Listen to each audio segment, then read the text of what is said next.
Roguelite, first-person shooter with cel-shaded style graphics. Well, you could say that you have my attention.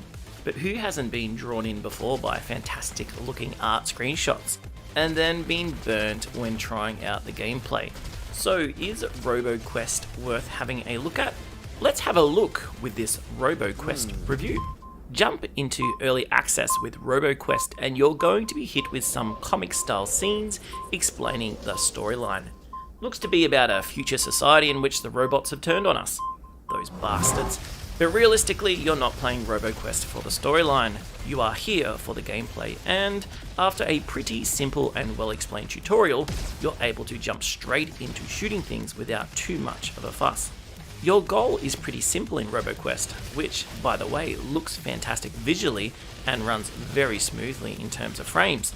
You're progressing your way through levels which have a few different paths to take, and clearing the evil robots before they take you out. Whilst the robot design and variety are nothing to write home about at the moment, they do provide quite a challenging time making it through, and the difficulty ramp up is pretty spot on playing through this early access game. I quickly found myself having to take a fair bit of cover to make it through the levels. Roguelike games vary in their implementation and design, but the one feature I always look out for is the feeling of improvement from each run to the next.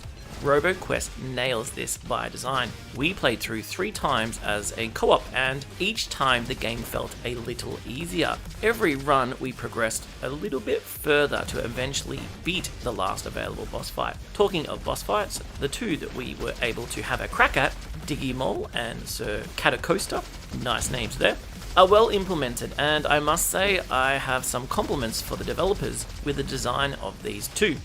Digimol is your standard but fun fight with clear cycles and attack patterns to work your way through. The Catacosta fight is just hectic, using railing mechanics to try and survive, and I must say, we got through that one with a fair bit of panic and desperation.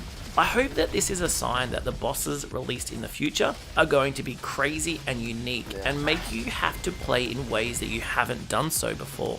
Customization feels pretty good in RoboQuest, with different weapon classes that you can make more effective by equipping the right combination of cores that give you a stat boost. You can choose between running assault, sniper, demolition, and technology style guns, and they actually do change the way in which you approach the levels. Use ice-based technology guns to freeze the enemies in place, whilst assault weapons will let you run and gun through the hordes of robots in your way. Once again, I have to say that the weapon variety and complexity has been really well thought out, and you do get a different style of play depending on which guns, of which you can equip 2, you choose to take with you. I feel like I'm being pretty complimentary right now, and I'm going to continue just a little more before I talk about some of the things that were slightly off. The movement and controls in RoboQuest are once again really good. Aiming just feels right. Not Destiny 2 right, but pretty close. And I had no issues moving around the levels and getting the right angle to take out the robots. I felt the double jump is a little underwhelming, but you can upgrade to a jetpack, which does compensate for that.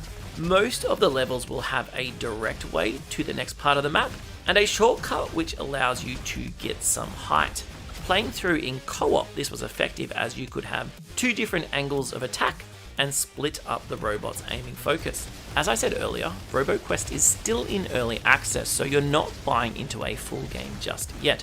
There are harder difficulty modes I'm yet to check out, but I must say, even beating the currently available content, I'm still looking forward to jump in and have another crack. So the only things I can critique are minor issues which in no way have a huge bearing on the fun factor of this game.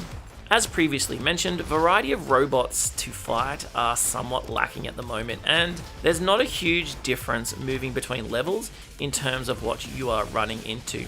Each class, of which I have unlocked 2 so far, have a special ability to use, and given how long they can take to charge up, the grenade for the Guardian is a bit lackluster, whilst the ability to guarantee critical hits is more effective on the Recon class. When you level up in RoboQuest, which will happen quite a few times through the run, you are given the option of upgrading stats and perks. Quite a few of them will relate to melee abilities, which feels a bit out of place in a game which has no clear build path or safe way to tackle a melee focused run. Perhaps unlocking a dash or some sort of armor path would help in regards to this.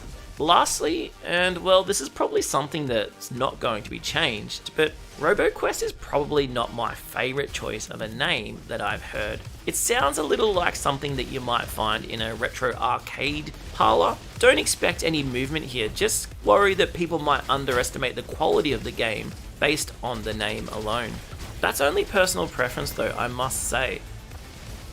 The screens look good, the gameplay is great. It is most definitely fun and a roguelike game in which you can join up and play easily with a friend. Have I mentioned how good it looks yet?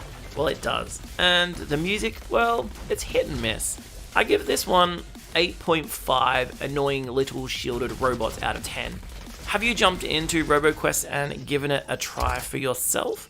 Let me know your thoughts on this game in the comments below.